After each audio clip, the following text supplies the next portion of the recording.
one thing, too, about me is I like a lot of different kinds of music, okay? So one thing I kind of learned a long time ago is you don't always let everyone know everything you do because everyone's very opinionated about what they like, and just go about doing what you want to do, you know?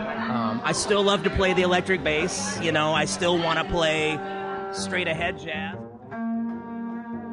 I had such a great time connecting in person with today's guest. I'm Jason Heath. This is Contrabass Conversations, and we are chatting today with bassist, composer, and educator Sean Conley. I got together with Sean during my recent trip to New York City. We were hanging out in Harlem at one of his favorite local hangs, and it was so great to dive into Sean's career. He has done so many things. He's studied with Rufus, Reid, and Todd Coolman, two past podcast guests, by the way. He's worked with people like Regina Carter, Freddie Hubbard, Payton, and so many others. Tours the world with a wide variety of artists, and he teaches for the Bass Collective in New York. So we talk about this, transporting a bass around, staying creatively energized, and all sorts of topics. I know you're going to love this conversation. And we'd like to give a quick shout out to our sponsors, A440 Strings, D'Addario Strings, Steve Swan String Bass, Upton Bass, and the Bass Violin Shop. More on them later in the show, but let's dig into this conversation with Sean Conley.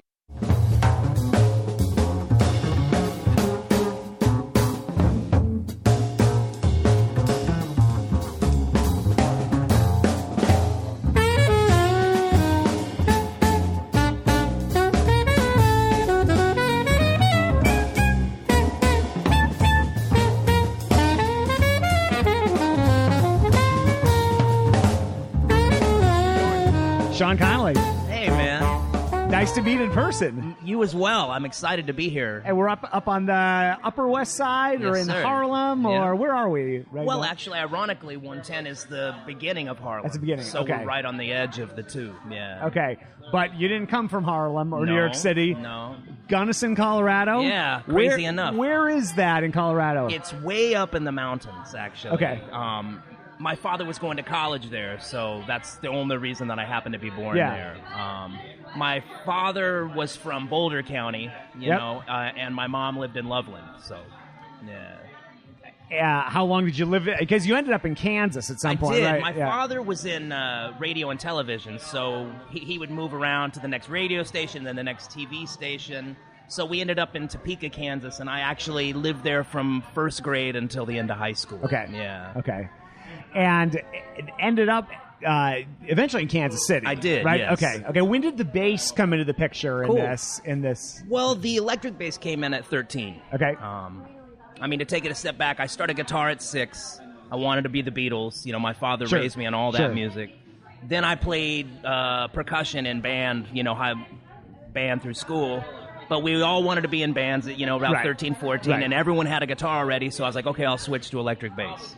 You know? Sounds like very similar to my story. I think a lot of my us, band right? at 13. Yeah. My band was called Toxic Death. Nice. Yep. First album, first track, Garments of Blood. Wow. Fatal Sleep was the first track. Then Garments of Blood. That's So great. It's good 13-year-old titles. Yeah, man. You know, they got to have some angst in them, right? You know. Upright. So, ironically, my school did not have a string program until my senior year. Okay. So I just kind of fell into, I'd like to try to play the contrabass. And, so it was only in my senior year of high school. And then I realized that I wanted to go on in music, but I had to figure out what I was going to do. Yeah. I think at the time, I the band I had played with for several years had fallen apart, and, you know, I think I realized, too, with pop music, boy, it's, you know, you got to have those four guys, that's that perfect connection, and it's so hard to find, especially in Topeka, Kansas. Yeah, it's not for sure. exactly a cultural hotbed. So I realized I needed to learn more. And at that point, I decided I would try to go to the Conservatory of Music in Kansas City. Mm-hmm. But ironically, you couldn't be a jazz major at this point in history on the contrabass. They had a very old school mentality in the string department, so I had to be a performance major on the contrabass, which was scary, you know. Yeah, 1 year in. Oh my gosh, you know.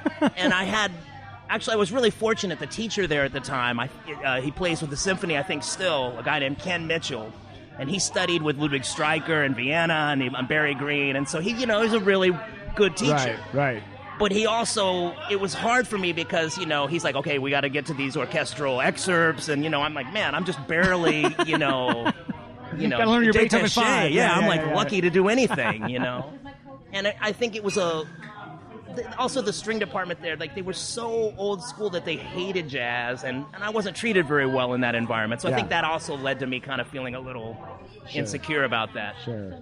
Plus I think, especially as I look back, the orchestral bass experience, I think that's one of the hardest things, man. When I watch you guys do that, I just think, wow, I don't know how that skill set, even more than soloists, I just find it really amazing, It's an interesting skill set, and it's a very specific skill set that nobody understands except people who are well-trained in orchestral music. Yeah.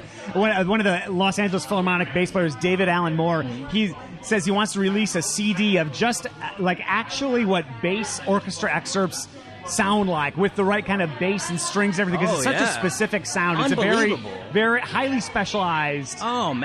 I mean, and also it's like several highly specialized crafts in a way. You have to be an expert at 1,000 years of style in a way. I always find that amazing. Right. So it's a different skill set, but of course, jazz or other styles of music, their own specialized craft, and with the improvisation and the kind of different ball of wax. And what a great music town to be in, Kansas City. That's it's such a cool town. People haven't been there. It's got this great. It's a fascinating town. It's got great architecture, great food, great music, and places to play. I was so lucky to be there because this is the late '80s. Within, I'd say my first year there, I was working 4 or 5 nights a week with much more experienced musicians than me. It was a really great time to really learn in that kind of style. I think it made it hard for me with school because I kind of felt that I was learning more in the professional world than I was learning in school that was helping me for what I want to do. Yeah. So I was not the best student, I have to say. Like, trying to get to opera history at 9 a.m. was not something that I was very good at, 9 a.m. and gigging music life doesn't hard. work well. Yeah.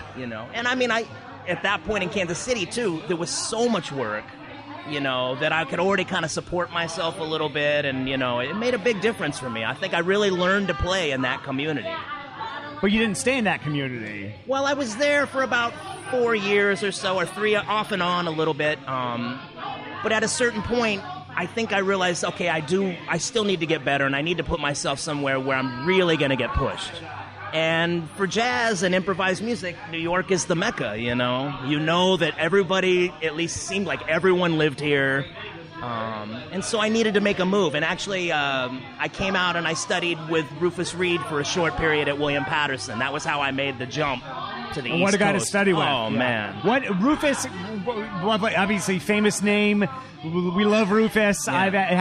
I've had such a great time working with him at Northwestern. He would come back and work with students, and I've taught with him at the Golden Gate Bass Camp. He's just can't say enough good things about that guy. What was he like as a teacher for you at that point in your life? Well, what I really loved about his concept was that he used to say, I'm not here to make you burnin'. I'm here to make you function on a gig.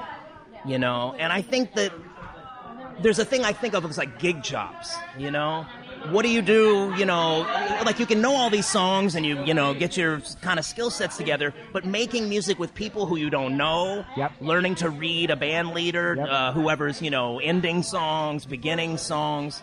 I mean, for instance, I was playing with Jay McShann, who, in the 40s, Charlie Parker's first gigs were with Jay McShann, I think, And he didn't even call songs. He would just play. I think you just have to get it.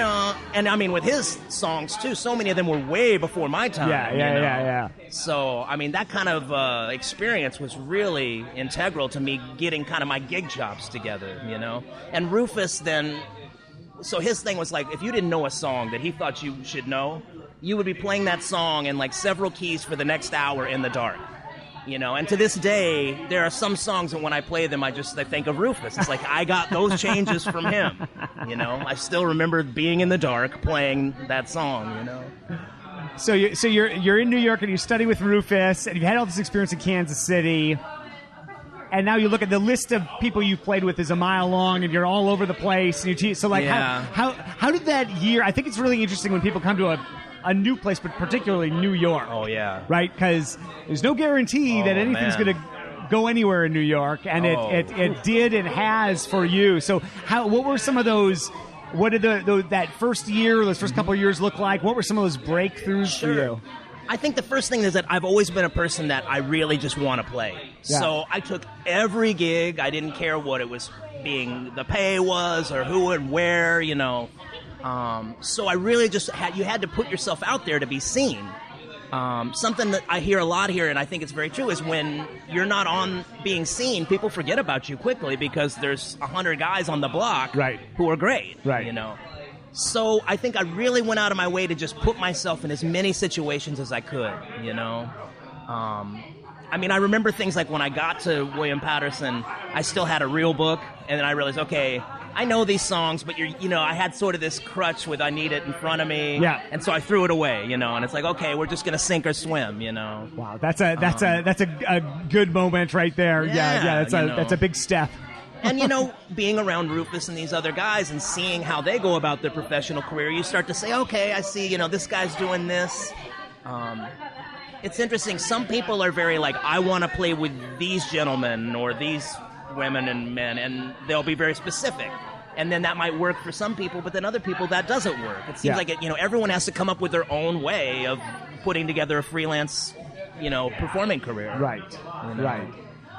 So if we look, and we're skipping around a little bit here, but now, let's look at a typical year now, 2017, 2018, or maybe a month. What's the suite of activities that you're engaged in? You're very busy. Well, one thing too about me is I like a lot of different kinds of music. Yeah. Okay, so one thing I kind of learned a long time ago is you don't always let everyone know everything you do because everyone's very opinionated about what they like. Yeah, that's a smart lesson. And just go about doing what you want to do. Yeah, right. Right. I still love to play the electric bass. I still want to play straight ahead jazz. My own music tends to be a little left of center. Yeah. I want to be in fully improvised, sort of situations. I want to be in very composed situations. Mm-hmm. So, for instance, this year, I have a new record I put out. I've been dealing with that. Yep. Working the band and the promotion and all the fun of that. And so, for instance, like this weekend, I was in Atlanta performing with artist Michael Franks. He's, I would consider him kind of like a singer-songwriter jazz artist. Okay. He's been around since the 70s, and the complicated part of that gig is that a lot of the bass parts some of them are synth bass parts, a lot of electric parts, and the gig is on contrabass. So it gives us specific kind of, some skill sets that are some different kinds of problems. Yeah. So then this next week, I'm going to go to Canada with a composer, Darius Jones, who's an alto player. We're doing a week of gigs around the country and festivals. Then after that, the week after that, I go out with, I play with this Iranian artist who, they call him the Bob Dylan of Iran. I don't think that's really describes his music, but he's a poet, and Mohsen Namju. That gig is on electric. And that has a whole nother skill set of, first of all, everything's in 5 and 7, so, being familiar with that.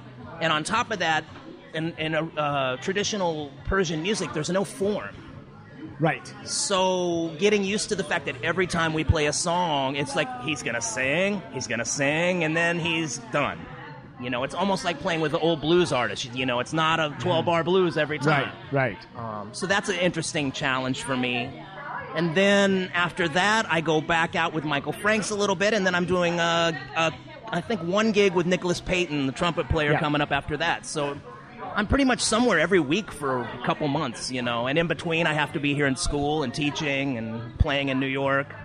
Balancing that on-the-road schedule with those, especially those recurring things like teaching or just keeping yourself, like you said, seen enough to be, that's a constant challenge. And it's hard too because, you get older. Sometimes you just want to stay home with a wife, like have a life, not be in a club every night. Yeah. So I think that adds a whole nother challenge, Luckily, at least for me, I don't have children, so I don't have to worry about that. But, it's complicated. Yeah, it's complicated, and then just the logistics of being on the road, which a lot of people don't realize unless they've spent some time on the road, but it's not all glamour. It's not a vacation. It might be very little glamour, in fact, a lot of the time. And playing on loaner basses, borrowed basses, right, which is kind of the standard these days. Well, for instance, you'll love this. So I showed up in Atlanta. They forgot to get a bass. So I was doing my little walk around the backstage, and I'm like, I don't see anything resembling a coffin. So finally I asked the guy, and they're like, well, we didn't get one. They finally bring one, and it's really bad. Really, really bad, And then there's not even a pickup on it, so like they're trying to figure out how are we going to mic me next to the drums on this big outdoor venue, So then they find another bass. They eventually, got one that was playable. But, you know how it is. They're all so different, Yeah. I mean, string length and everything. It's a real complicated thing to feel comfortable night after night on different...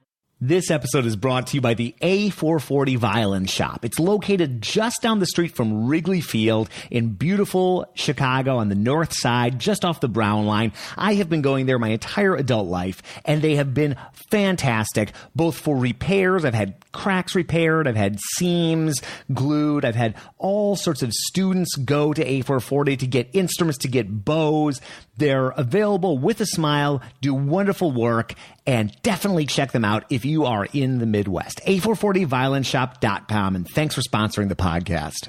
How is it that Upton Bass came to design a bass for Gary Carr? Well, it all started with an email. Here's Eric and Gary from Upton Bass on how this happened. Gary was at kind of the forefront of ergonomics in commissioning different bass makers to make ergonomic models to his playing style. And he basically replied. And he said, yeah, but, here's what I'm looking for. I want something, that's this, and this. He sent us sketches. Oh, and by the way, I want it affordable that anyone going to my car camp could afford it. This model has become so popular, and Gary Carr even played it for the 50th anniversary International Society of Bassists convention. He was the opening, he gave the keynote speech, and he played two beautiful selections on his Upton Bass, his Carr model Upton Bass. Learn more at uptonbass.com, and thank you so much for sponsoring the podcast. This episode is brought to you by the Bass Violin Shop, which opened in 2001 as a small double bass workshop in Greensboro, North Carolina. Today, they're staffed by 3 full-time, highly skilled bass luthiers, and they specialize in double bass sales, rentals, setup, restoration, and repair. For nearly 20 years, they have satisfied thousands of clients by offering quality instruments, knowledgeable service, reliable repairs, and superior restorations at affordable prices. They recognize that traveling and flying with a bass can be a serious obstacle. That's why they now offer several options for the jet-setting bassist. Either rent their removable neck bass for a no-hassle, convenient way to take a bass in a small package, or convert your bass to a removable neck and never be without your companion for those important performances. Purchase their Lemur Music Liberty Bell Flyaway. This package includes an airline-friendly custom travel case, and in minutes you can disassemble the bass and you're ready to go. Contact them to chat about options and find the one that best fits you. For more information and current inventory, visit their website at bassviolinshop.com, and be sure to follow them on Facebook and Instagram. Basses. Do you have any sort of a routine or anything you do to get comfortable? Because you've certainly gone through this a lot. Like, what do you do? Because I find myself in that situation a lot too, whether it's teaching or I go and performing somewhere on a different bass. I'd love to know what you do. One thing that's interesting to me is I was talking about Ken Mitchell, and he told me that when he studied in Vienna, you played a different bass in every room.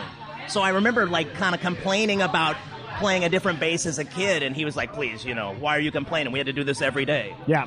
So I think one of the things I do is, for instance, when I teach, I tend to play the school basses. I try to play different basses several days a week just to be used to string differences. I happen to play, a synthetic gut style kind of string right now, so I have to be used to a string that has steel tension, and I just really try to play a lot of basses and not worry too much about it, but just, have it constantly in a revolution of that. I think it's good. It keeps you nimble doing that. It's to me, I've always thought there's a little bit of a danger of getting too tied to your gear, especially if there's a chance or certainty in your case that you're not going to be playing on that gear. The whole D or E flat neck thing. I mean, come on, when you fly past the up under the thumb position, and it just looks like, wow, this can't be right.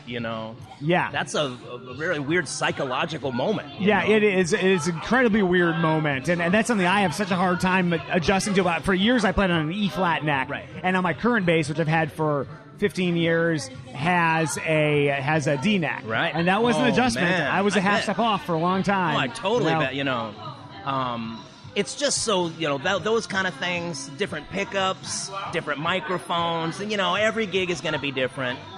I used to get upset when they weren't good.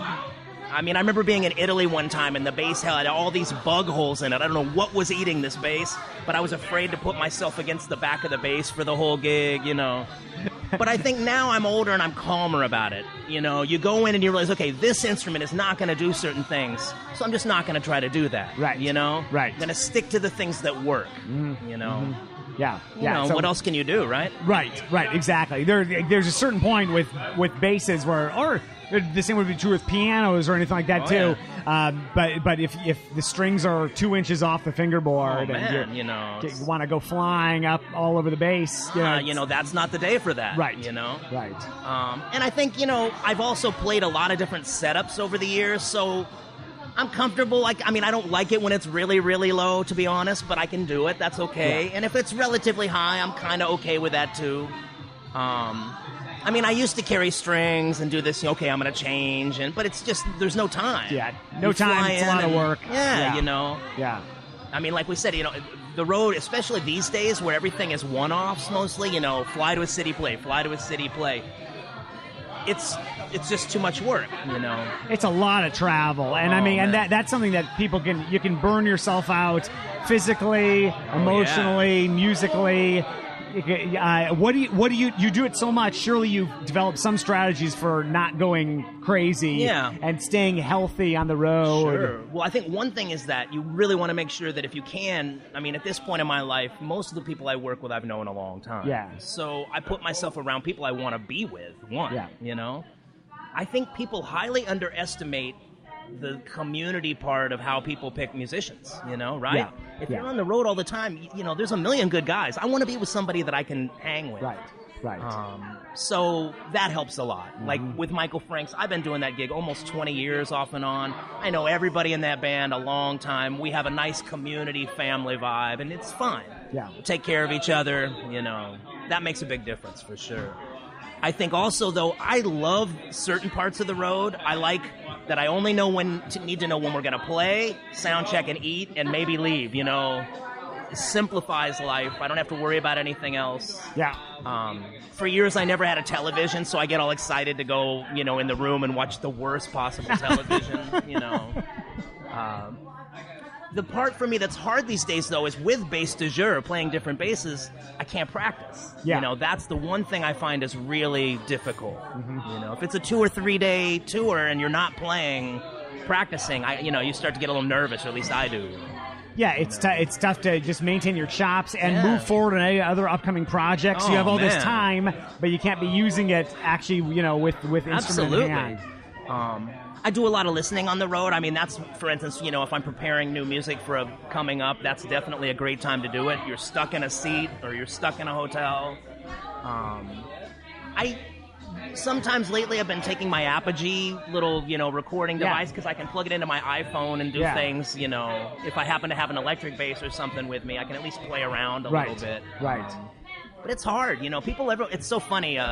We used to joke that, new girlfriends or wives or spouses say one time, oh, I want to go with you, and then you take them out on one of these kind of trips. That's the end there. Right. Not what they expected. No, not at all, just how many hours in a day does it take to just do the 1 hour gig, It's like between sound check and everything else. Yeah, it's really something. It's remarkable. It's a commitment, and and then just the chaos that causes, with the travel and the inevitable mishaps. Yep. And there's just no matter how much you've done it or how smooth it goes, there's just a certain uncertainty and a level of stress. But it's also exciting, right? And going to different places and making music especially with people you like. There's that old line that I love that I try to abide by. A gig's gotta have two of the following three. It's got to be a good hang, it's got to be good music, or good pay. So it's got to be two of the three to take. No, absolutely. All three go. Great. Yeah. One, don't take it.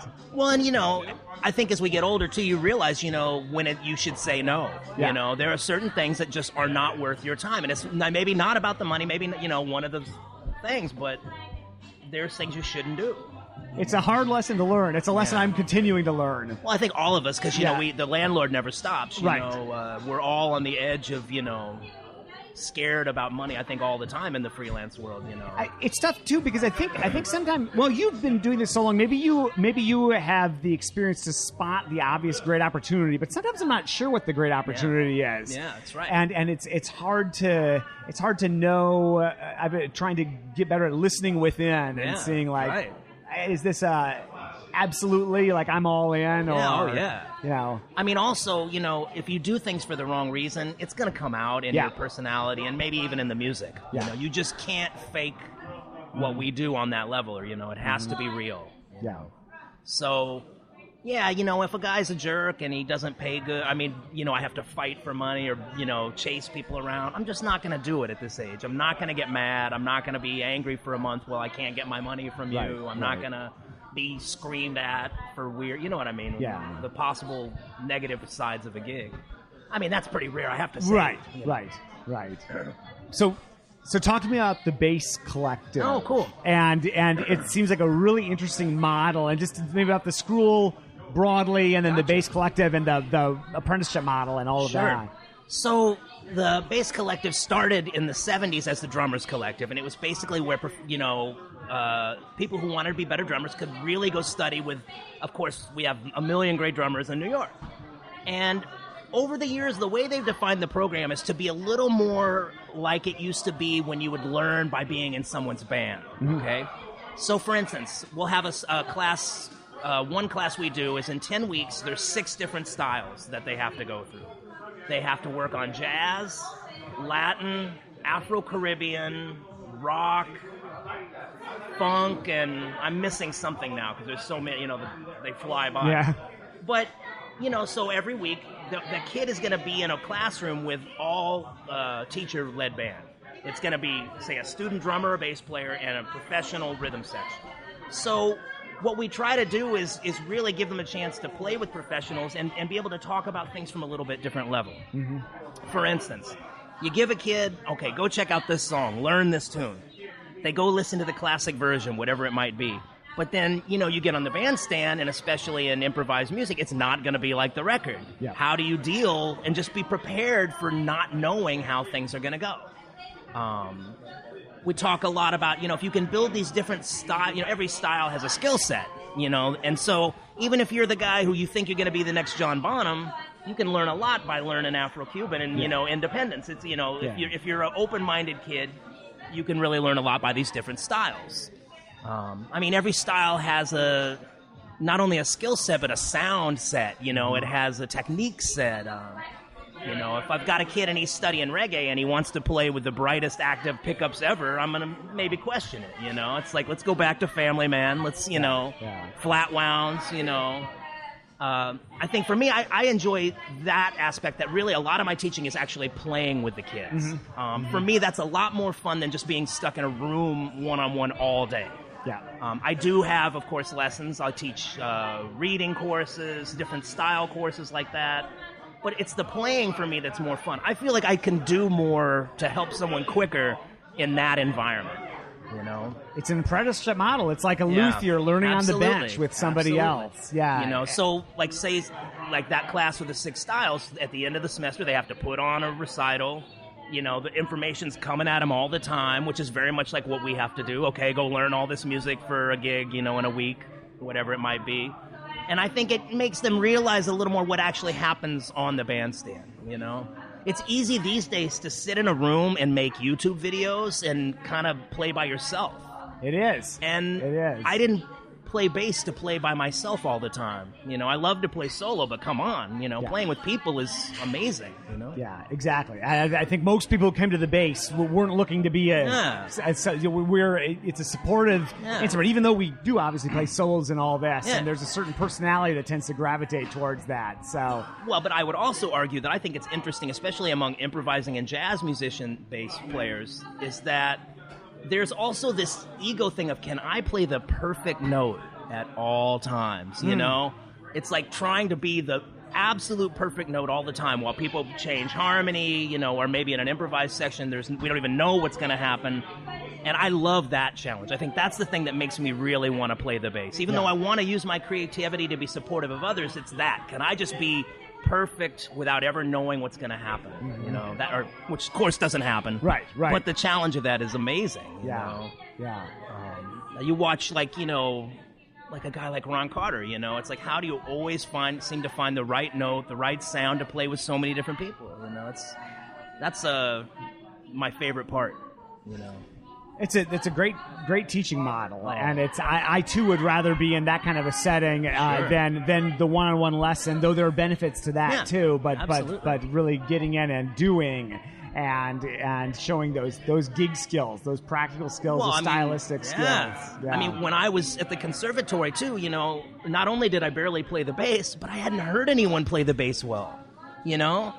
And I didn't even realize until a while after that, you know, my teacher was giving me great information and great pieces and stuff, but I didn't know what they were supposed to sound like. Yeah. So I wish I had been around more bassists to just really hear. You know, I think I could have been more inspired with a model like that. In fact, my teacher would inspire me he'd be like, oh, come on, it goes like this. And he would play all this stuff from memory, and I'd just go, wow, like, the bass sounds amazing, you know? Wish I had a little more of that at that time.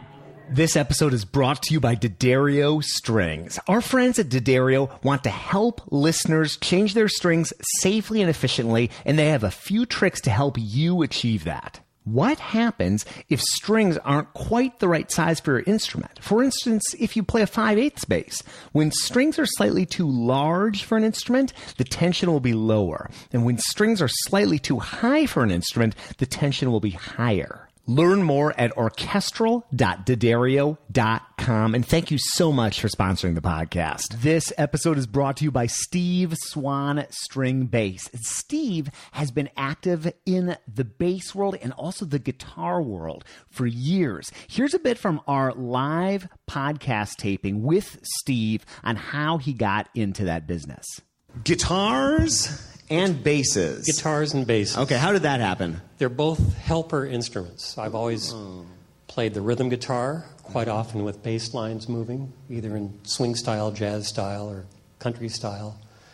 Bass is the same thing, supporting the band, the group of people you're playing with. So I've always felt like I was a support person.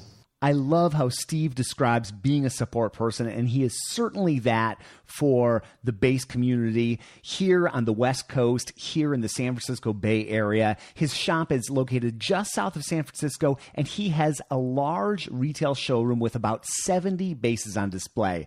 And these basses are professional top-of-the-line basses. These basses are student-level basses and everything in between. They're beautifully set up. So if you're looking for a bass or you know someone who is, be sure to check out Steve at steveswanstringbass.com. Thank you so much for supporting the podcast, Steve. You know, anybody who's spent any time gigging at all, but especially on the road, you tend to accrue at least a few crazy gig moments, crazy gig stories. I don't know if you have any that spring to mind. Either it could be either direction or both. You know, particularly memorable favorite performances or gig from hell. Everything went wrong to the point of hilarity, maybe. Well, it's interesting because, like I was saying, I have this gig with Nicholas Payton coming up, and I used to be in his band for a while, about a year in '98. Yeah, it's a long time ago, and I still remember. Like, this was a good thing, but I get this call from, you know, can you do this gig in Germany, these 3-4 gigs? And I'm like, great, all excited. But then the gig's getting closer. I'm not getting nobody sends any music. It gets about 3 weeks out. I'm like, I got to figure out what I'm going to do about this because obviously he's not going to send me anything. Yeah. So I remember at the time I went to Tower Records and I bought every record he had ever done, and I went home and I wrote them all out. Wow. So I show up in Germany, and he had actually decided he was going to take it easy on me, because he's like, oh, the guy doesn't know the book, and he had going to play some standards, but then I had all the tunes, so I could instantly play the book, and that's how I got the gig. Talk about doing your homework. Yeah. Man, it wrote was out all the lines. Man. You went through and... it was a lot of work, and his music is not easy either, so... Yeah. But, having said that, I learned a lot about that, and not only that he would believe in a musician enough to say, okay, someone's going to just show up and, they got to have these skills to just do it, Is transcribing or going through it, either actually writing all the bass lines or learning on the bass, has that played a big role in your musical development? Absolutely. Your teaching? I think for any of us who have to improvise and play by ear in any manner or form, you have to learn how to hear, And the best way to do that is, of course, copy from the masters, Spending a lot of time and not just getting caught up in the notes, though. This is something I find interesting, especially about function in bass. You start to realize after a while it's not the what they play, it's the why they play it, Trying to be very aware of that in my transcribing. Like, wow, he picked that note, but you notice the piano played this chord and the drums did that, and so it all like kind of is a perfect moment for that note. Especially, because there's so many times we're told these rules of music and you can't play this note, and then you see somebody do it. There's always this other side to the rules, So transcribing is so important. I'm sure you have some favorites that you like to send people toward in terms of transcribing. I know everybody's different, got different styles they like, but what are some of your desert island first transcriptions? Lately, I have a lot of kids who have wanted to get into 60s Motown R&B. Yeah. So if they're really, already kind of playing a little bit, Darling Dear, Beautiful. The bass line on that James Jamerson plays, some people think it's their favorite of his. It's just an amazing bass line. Yeah. I tend to, jazz-wise, I a lot of times give people Paul Chambers solos first. The reason being is that they typically stay in the low part of the neck. They make sense on the bass. They're very idiomatic, of course. And they're not overly chromatic sometimes as opposed to some other people. And they're just great solos. So they're very melodic. But I also really enforce that they not just learn solos. As a bass player, we got to really get into what they're walking. You know, what is a guy constructing his bass lines like?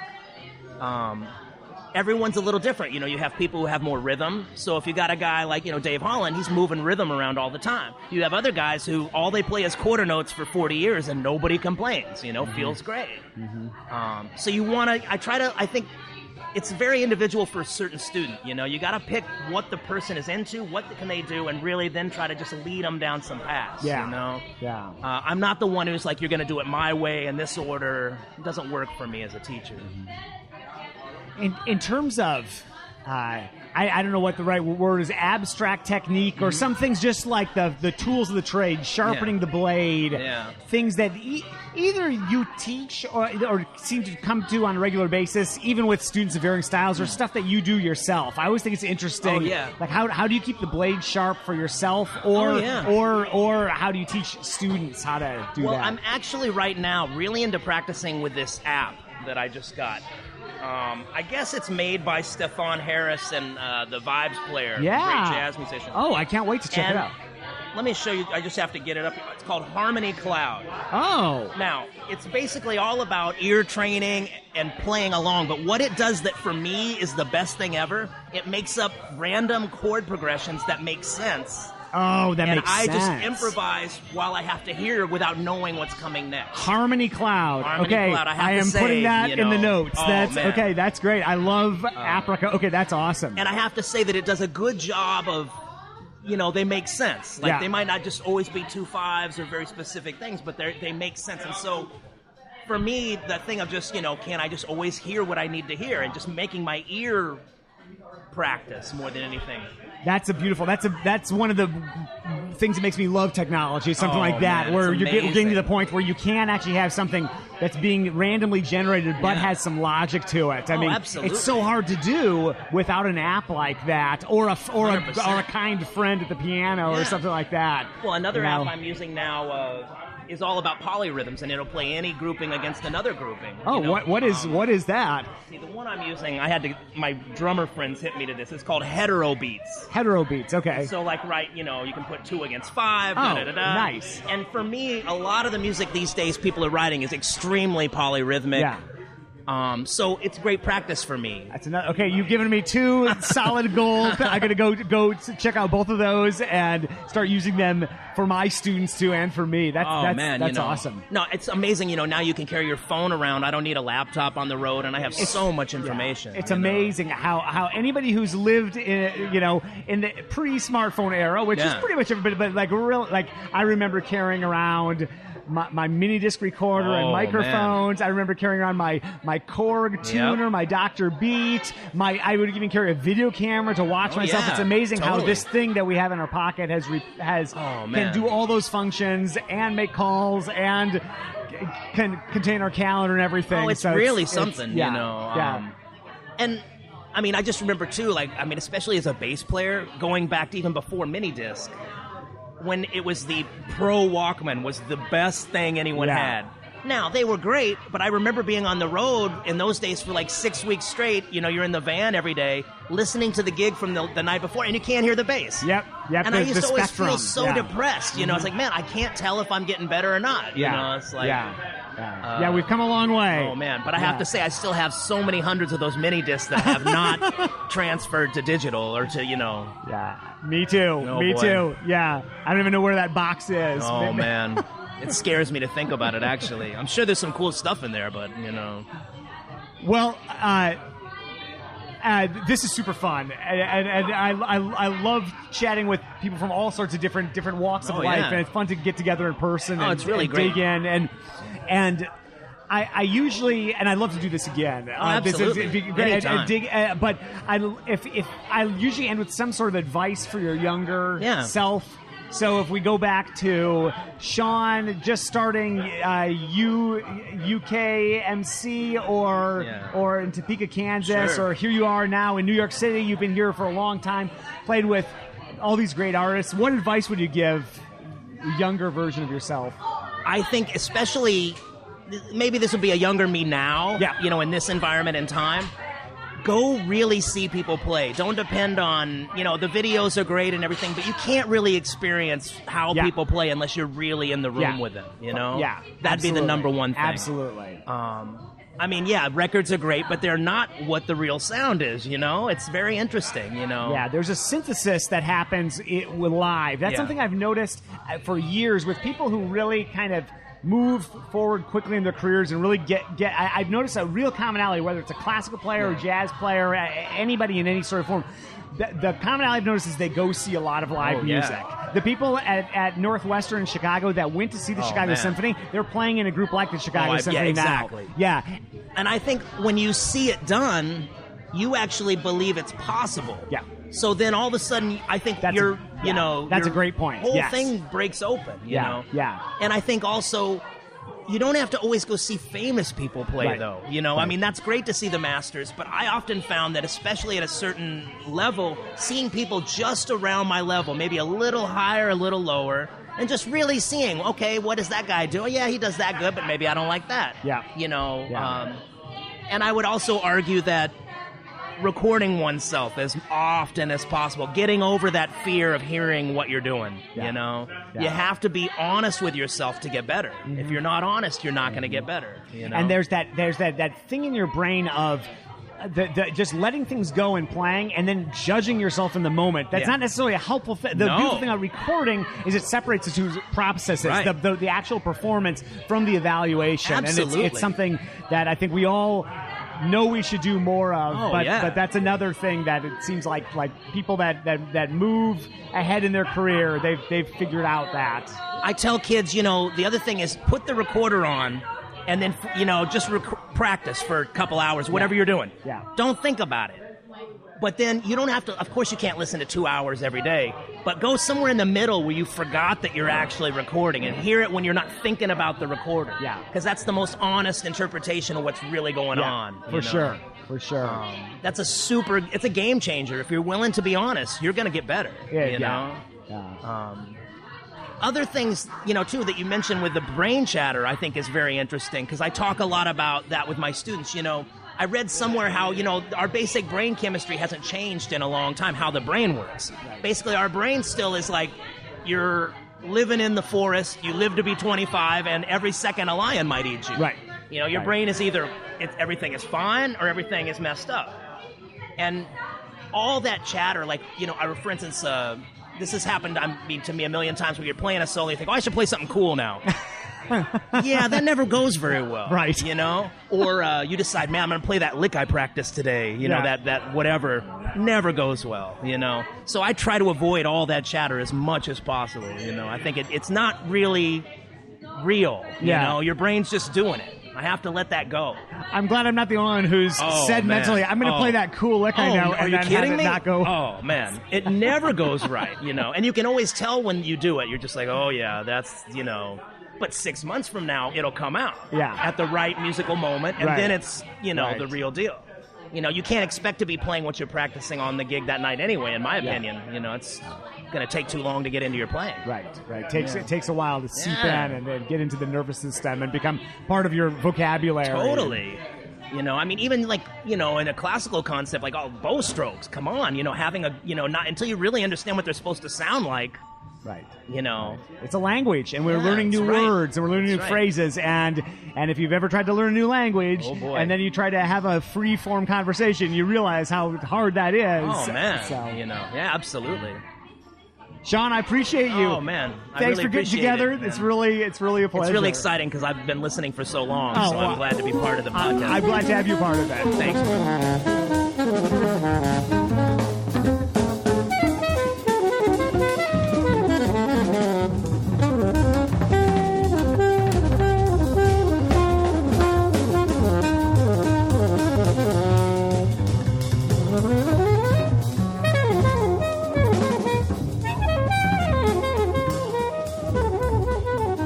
Sean, you rock. So great to chat with you. And doing these in person, there's nothing like it. I'm planning on doing more of these trips just for the podcast coming in the near future. It's great to do. It's definitely a lot of time out of the schedule, and there, you know, logistics and travel and lodging and all that sort of stuff is a factor. Luckily, we have these sponsors, and I'm so thankful for them. They make trips like this possible, and I'm definitely planning on Philadelphia, Boston, Washington, D.C., heading up to Seattle, getting out of the country, going to London, going to Australia, many, many other places. If you have a suggestion, let me know. And you can do that at feedback@contrabassconversations.com, or send me any message at that email. I get messages every single day from people that listen to the show. And it means so much to hear from you and to know that you're out there and you're listening, and you help guide the show. And anybody that you suggest or any topic goes into a list that I go through and peruse, and the other folks on the team peruse. And though we might not get to it for weeks or months or even years sometimes, it's noted, and it is a community show, the Double Bass community. So thank you so much for being a part of this. Thanks for listening. Please subscribe if you haven't, and share this with friends and colleagues and students and anybody that you think might benefit. Contrabass Conversations is our contrabassconversations.com, rather, is our website. And you can find us anywhere you hang out, social media-wise. Contrabass Conversations is produced by Michael Cooper, Steve Hinchy, Trevor Jones, and Mitch Mooring. If you need a bass, or you need some bass repair work or anything like that, and you're even remotely in the Dallas area, Dallas, Texas, or Louisiana, or anywhere around there, check him out, mitchmooring.com. I'm your host, Jason Heath. So glad to be on this journey with you, and we will see you again soon for more life on the low end of the spectrum.